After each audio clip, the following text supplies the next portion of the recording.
The Last of Us Part 2, along with the first game, are my favorite video games ever. This game is the perfect sequel, and I still think about how impactful the story was even to this day. After covering the first game and its DLC Left Behind, in today's video I will give my thoughts on and look back at the masterful game that is The Last of Us Part 2.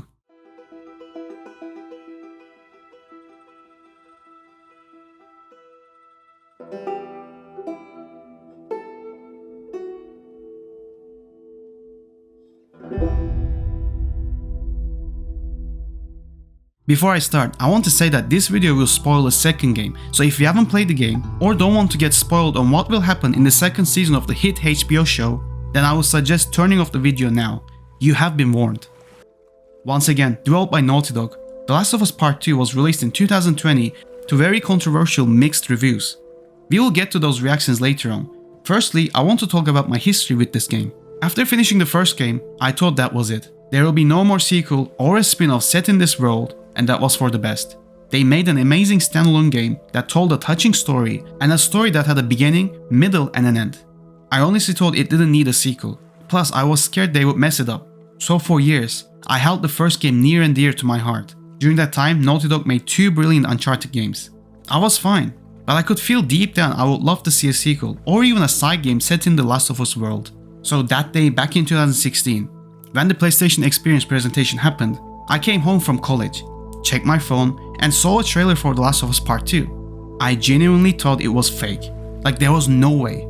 Dude, it was real. I literally teared up and got so fucking hyped. That excitement carried over for years, with that game-changing E3 gameplay trailer reveal leading up to the game's release. I met Troy Baker at the Comic-Con and I heard him say that what we saw in the trailer is only the tip of the iceberg, and that got me even more excited. The game got many delays, and just before the release of the game, the leaks happened.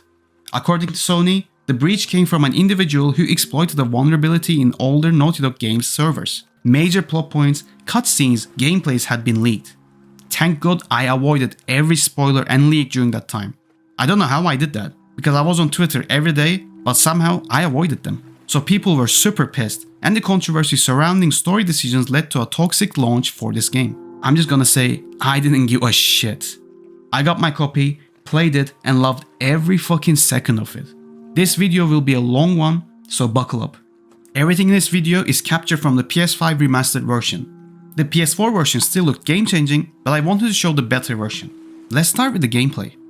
At its heart, The Last of Us Part 2 is a blend of stealth, survival, and a third-person action game like the first one.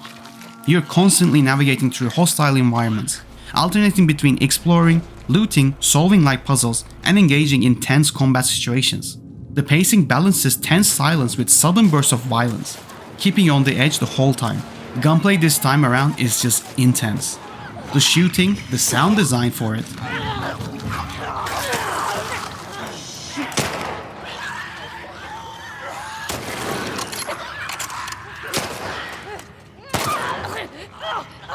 and the whole experience has been elevated, making this game one of the best games to play.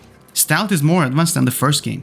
You play as Ellie and a new character called Abby in this game. Both of them can go prone now, and it was a game changer because it gave moments like this.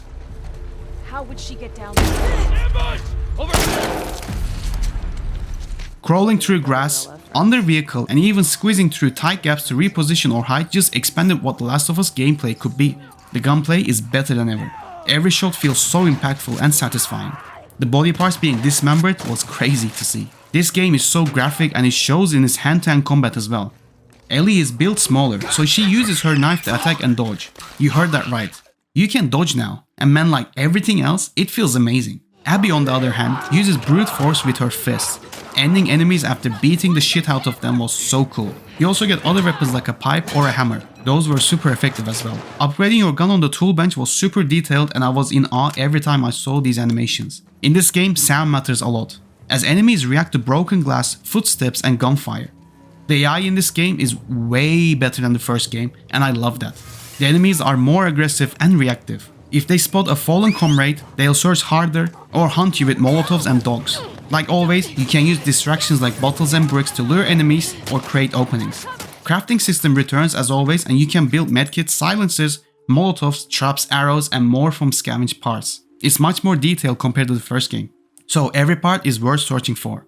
Skill trees let you upgrade Ellie or Abby in categories like stealth, health, or crafting speed. But you can't unlock everything in one playthrough, so your choices really does matter. For the enemies, you fight both humans and infected as always, and they feel very different. In humans, we have WLF soldiers who are organized and use military tactics. Seraphites, or scars, are silent and use whistles to communicate. The first time I heard that whistle, I shat my pants.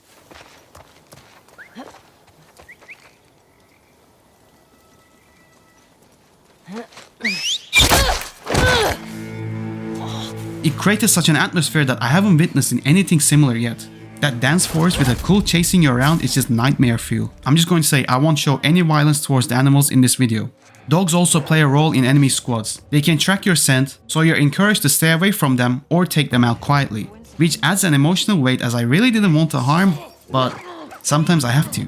Classic clickers return, along with faster runners, stealthy stalkers, bloated shamblers, and a terrifying Rat King boss fight that is straight from a Resident Evil game. Unlike the first game's more linear feel, Part 2 has a semi-open areas, like downtown Seattle, that encourages exploration and it rewards you a lot.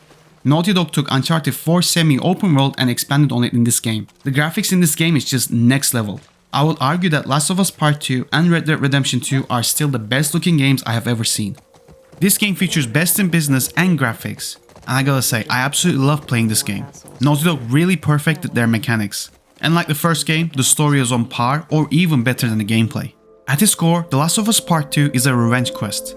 The game follows Ellie, who's on a brutal mission to find a woman called Abby after she kills Joel. As you know, Joel dies, and it is one of the most devastating things in gaming. It came out of nowhere, but once you understand the reasoning behind it, it made sense. The beginning of the game with Joel telling Tommy what he did to save Ellie is frightening and haunting. It gave me chills because you can clearly see he knows what he has done is wrong, but he doesn't regret it at all. All while cleaning the guitar he gives to Ellie later on. We cut to 4 years later. Jackson is thriving. Ellie is all grown up and hates Joel, but we don't know why yet. The whole opening and the setting the tone was so well done and I was into this game from the first second. We are introduced to Abby, but at that time I had no idea. I had a vague idea that she might be the villain because the steelbook I got for this game featured Ellie on the front and another mysterious woman on the back.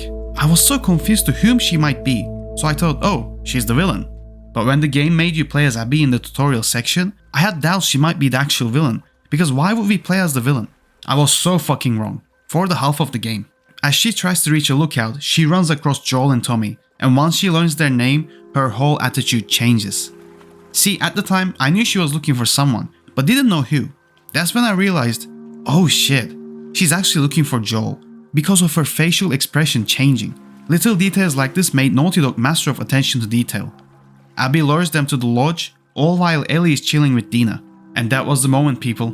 Once she shot Joel in the leg, my whole world crumbled. I was thinking, like, come on, surely not. And sadly, it was golfing season. She kills Joel in one of the most inhumane, brutal ways while Ellie watches her father figure die right in front of her. I didn't cry at that moment. I was just so fucking shocked. I didn't know how to react. I just felt anger and hate. Because they made me play as the person who killed one of my favorite gaming characters ever. No reason, nothing, just bang, Joel is dead. But now, obviously playing and finishing the game, I know what happens, so I cry every time I replay this game. I mean, he was so helpless. I really cannot shake the feeling of Joel feeling fear in that moment. Emotionally, it gets me every time. After grieving, Ellie begins her mission to find Abby, and this is where the story actually begins. We travel to Seattle with Dina, and the shit they go through is just wild. This section is divided in 3 days. Each day, Ellie tracks down and kills the people that were in the room where Joel died. She doesn't give a shit. She's on a murder spree. And it made me so satisfied to see these fuckers die. I felt like Ellie in those 3 days. Day 3 finishes with Abby showing up and just making things even worse. I really thought that was the end of the game. They will have a big fight and then the game will end. Oh boy, was I wrong. The game cuts back to day 1. And now we play as Abby. We are seeing her perspective and life in days 1, 2 and 3 in Seattle. I was blown away to see how ballsy of a move this was from Naughty Dog. Abby's days shows her daily life at Washington Liberation Front, WLF or Wolves for short, and their fight against a cult group called Seraphites, Scars for short. These are the same group that scared me with their whistles. You see the tension and the ideologies for both groups in depth. But for Abby, she connects with 2 Scars and kinda befriends them. That is the emotional core for her story. She becomes the Joel character trying to protect two kids like Ellie.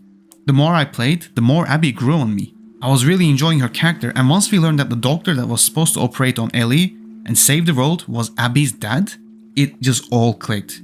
Joel killed her dad and Abby was trying to avenge his death.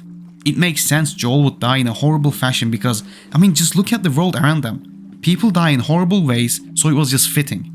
There's no mercy and Joel had to pay the price. We hate that he dies because he was the hero to us, but he was the villain for Abby. The way Joel shaped Abby's future is the same as Abby shaping Ellie's future by killing Joel. The cycle of violence never stops, and this game proved it. Abby's day 3 ends with the same theater scene we left off with Ellie. After a fight against Ellie, Abby nearly does the unthinkable. Kill a pregnant Dina. But she's stopped by one of the Seraphite kids, Lev. Ellie, without knowing, killed a pregnant woman, and the cycle was going to continue until Abby stopped. And I really thought, okay, this time the game's ending. Because the scene that followed after this with Ellie and Dina living together with Dina's kids seemed like a bittersweet end, but no, it just kept going. Tommy finds Abby's whereabouts and wants Ellie to go after her once and for all. And Ellie eventually, and unfortunately, does go. And I was sick of playing this game, not because it was bad or anything, but the whole revenge cat and mouse chase was just overwhelming. I was begging Ellie to stop, like this is not worth it. But it just didn't stop, so the whole last 3 hours felt like a miserable and low point for the story. I could feel what the game's message was. Our characters not letting go, and the game didn't want me to let go. Experiencing this devastating story until the end. Even though moments like this was overwhelming and devastating, it just made the whole experience even better for me. But I'm gonna be honest, I am glad Ellie didn't kill Abby. In that last moment, she forgave herself and Joel and stopped the cycle of violence. I also think that she saw Joel in Abby, the way she was protecting Lev. At the end, the shot of Ellie trying to play the guitar but struggling because she was missing fingers was very fitting. This game's soundtrack having the loose chords match Ellie's state of mind and the shit she went through. Ellie places the guitar and leaves everything for good, leaving her anger, grief towards Joel, and hopefully to start a new life. And when the game ended, like the first game, I was in a limbo. I didn't know how to function, I didn't know what to do. I was just sitting there like,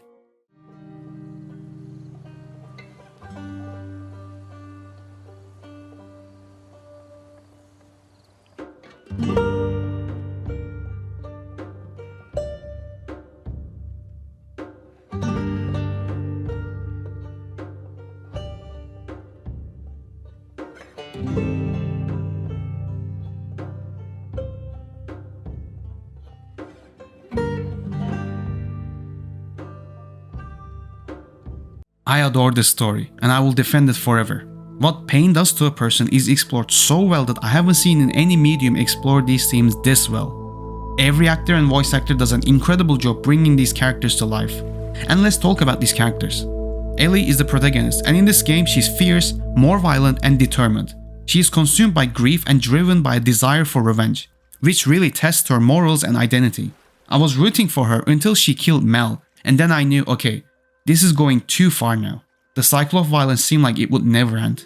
The limited role Joel had was great. It was so bittersweet, but I understood why he would die.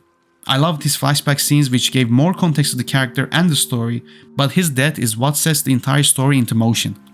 Abby, our second main protagonist, is a powerful and complex person. Her journey challenges her understanding of justice and redemption. Like I said before, I hated her, and then we start to play as her, I just couldn't believe what I was witnessing. The murderer of one of my favorite characters is now the playable character? Oh come on man, like stop with the bullshit, but I grew to like her a lot and cared for her by the end of the story. The moment I knew I liked her was when she was walking between the buildings and her vertigo kicked in. It humanized her and made her a three-dimensional character. I understood why she did what she had to do. Dina is Ellie's loyal partner. She is caring, brave, and provides emotional support while dealing with her own responsibilities. I really enjoyed her tender moments with Ellie a lot. It calmed everything. Plus, her being pregnant with Jesse's kid brought more tension to an already tension-filled game.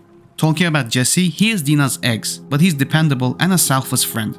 Jesse tracks down Ellie so he can help her. He was a good sport and made me actually feel more calm having him around, but his unfortunate death shocked me so much.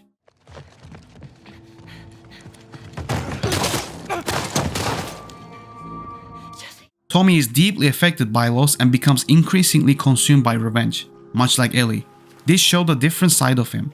His journey to Seattle before Ellie arrived deserves a DLC one day, but it is highly unlikely it will happen. The damage he took throughout this game made me ask the question, How the fuck he didn't die?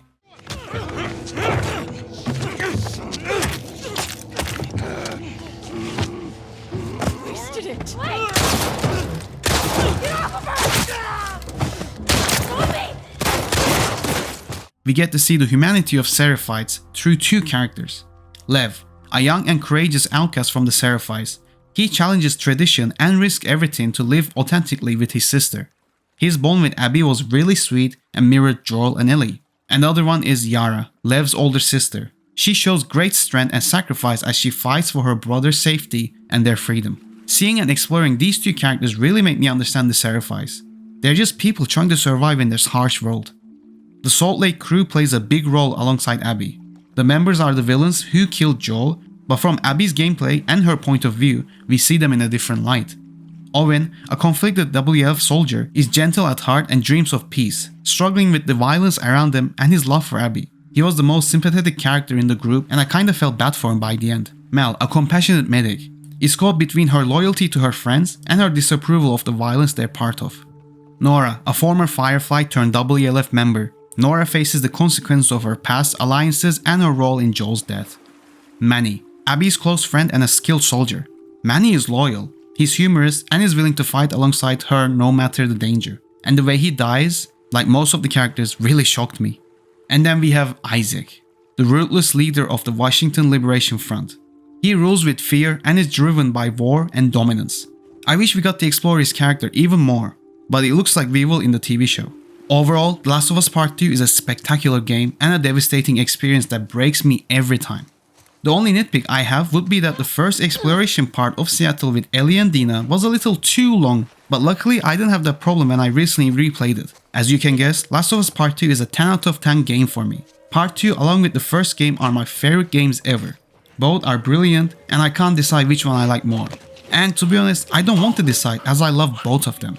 I just adore this series so much and Naughty Dog deserves every praise and award they get. So, this concludes my thoughts on the Last of Us franchise. I really hope you enjoyed it as much as I did replaying and making videos about them. And I am really enjoying the TV show adaptation so far. Let me know down below, what are your thoughts on this game? And did playing as Abby made you feel like quitting the game?